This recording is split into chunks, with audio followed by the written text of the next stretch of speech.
Heb jij al een dingetje? Ja. Ik heb hem je hebt mij ook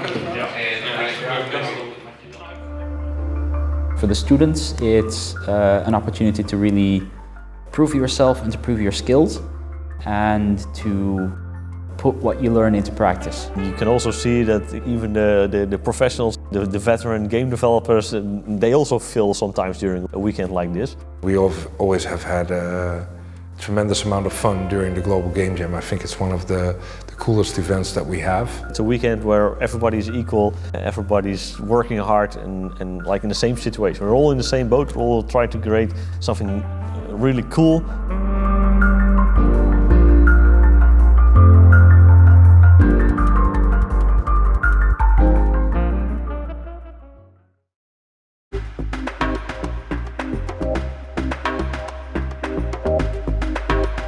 When we started out, this was back in '98, and in the Netherlands there were only 2 to 3 companies around at that point in time that actually made convincing entertainment games. Game design, dat we dat in het begin deden, had meer te maken met een behoefte van studenten om daarmee aan de slag te gaan. Er waren gewoon studenten die wilden met engines aan de slag, die wilden gewoon coole games bouwen, dus die behoefte was er.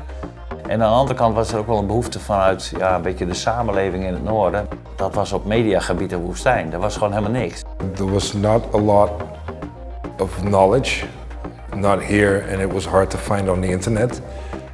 On the internet there were scant resources, and we tried to get our hands on engine technology, game programming books. We just tried to figure it out piece by piece. Ik draai al een tijdje mee, ik heb ook, stond ook mede aan de wieg van de informatica-opleiding. En dat was in het begin jaren 90 was dat ook een vreemde eend in de bijt. En dan had er ook iedereen zoiets van, nou, dat is toch niet serieus, informatica, dat is toch niet echt. Ik heb elektrotechniek, werktuigbouwkunde, dat zijn echte studies. Dat was echt de geest van toen. I think games were viewed back then as a form of entertainment that was just there for nerds, basically.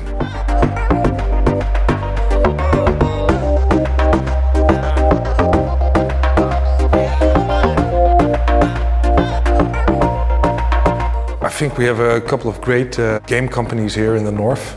Most of them are small. That doesn't need to be a problem. I'd rather have a small company that has a good turnover than a large company that has a meager turnover. Together we set up a Northern Network meetup, which still exists to this day. It happens every month, the 3rd Friday of the month, sometimes a Friday earlier or later, depending on preferences. And it alternates between Groningen and Leeuwarden, which was one of the very early but very important beginnings, just getting the people in the same room to meet each other, to drink beers, to have fun, to share the games you're developing. Games die zijn nu heel gewoon. We hebben nu al over de hele linie van de beroepsbevolking zijn er mensen die games spelen. Dus de houding ten aanzien van games is ook erg veranderd. The impact is that now it's high up in a couple of agendas within those circles pertaining to innovation, startups. These 3 provinces have 6 schools teaching game development in one form or another, which is quite a lot. And together they right now produce up to 450 graduating students each year. And that's a whole lot too. There are a couple of things that created what we now perceive as a problem, what we already perceived as a problem back then.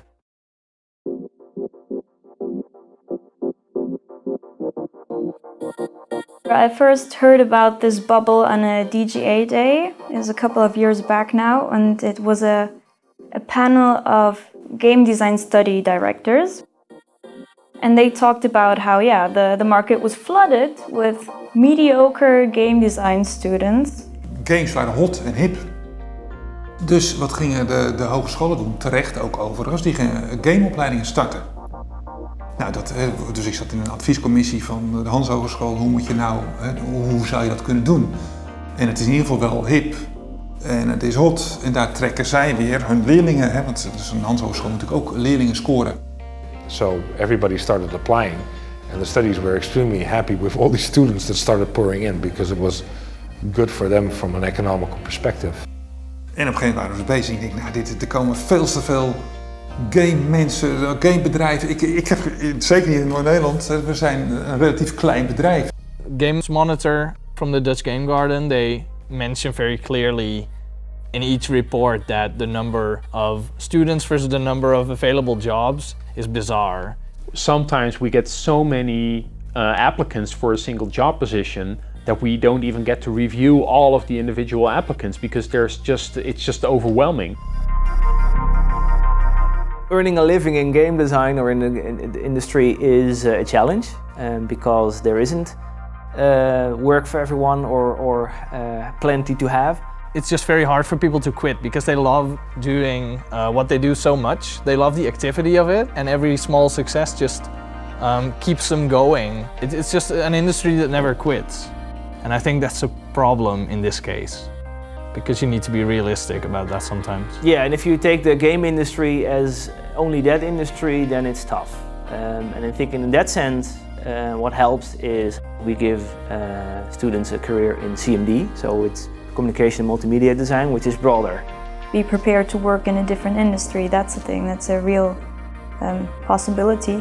Is it horrible? That's the question, because I really don't think so. I think when you finish your study, you see what games actually can do and in which areas they can be used, and also really as communication tools. It has the potential to make the industry a lot more varied. The Dutch games industry doesn't have the volume to take on what's coming out of all these studies. In part that's true, but at the same time I wonder, there's probably enough space for them if they become entrepreneurs.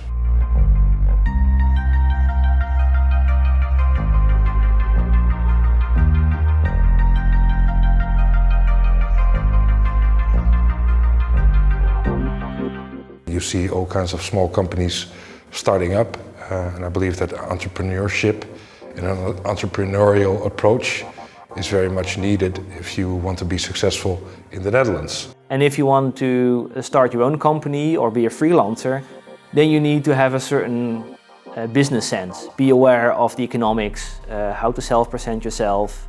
Currently we are expanding that side even more to ensure that students are aware what entrepreneurship means, not only in the attitude and all the skills you need, but also in the business side.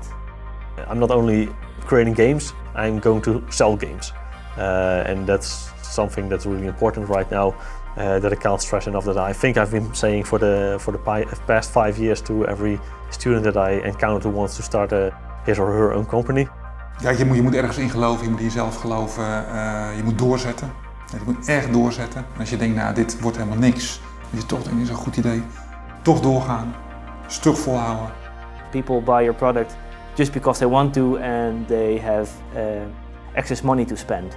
So you have to make a good product. And these days the market is saturated, so to make it you have to really strive to make good work, because decent or okay work won't cut it. Take a look at the games that you're playing, that you're enjoying, that you know are a success, that the games that are being enjoyed by millions of people worldwide. If you want to perform at that level and you really dig in deep, you'll see that it's excellence at every corner.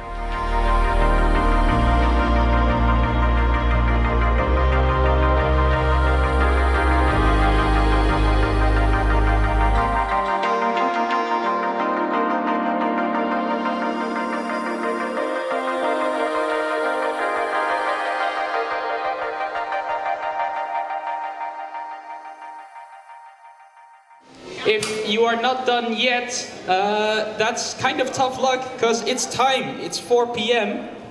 and the jam, or your time to be jamming, is now officially over. Keyboards down.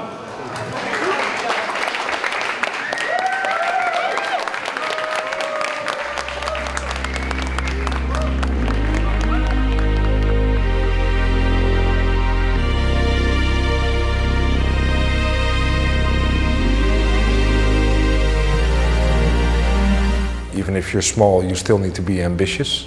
So you should still strive to be the very best. And I see a lot of young people that are actually trying to do that. So that makes me happy. I'm happy that there is a vibrant community that gets together every now and then.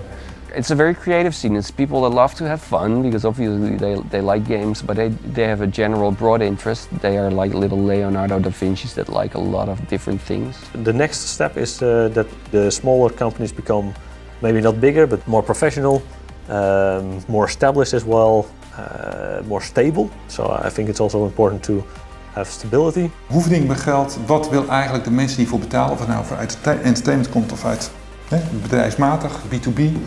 Daar moet je op inleveren, daar moet je verstand van krijgen. I also think that we want to take a little bit of a position where we're not just an employer, but also an educator, without turning into a school. I think it's also important as companies to hold the line, basically, to have the same idea and same vision on what we need from educational institutions and how we can participate and how we can help them. But it needs to be a mutually beneficial relationship. I would hope that we could continue in this way together. And I feel like that's also the way that's gonna go. Devs rule, you know, that's how it is. Bye-bye.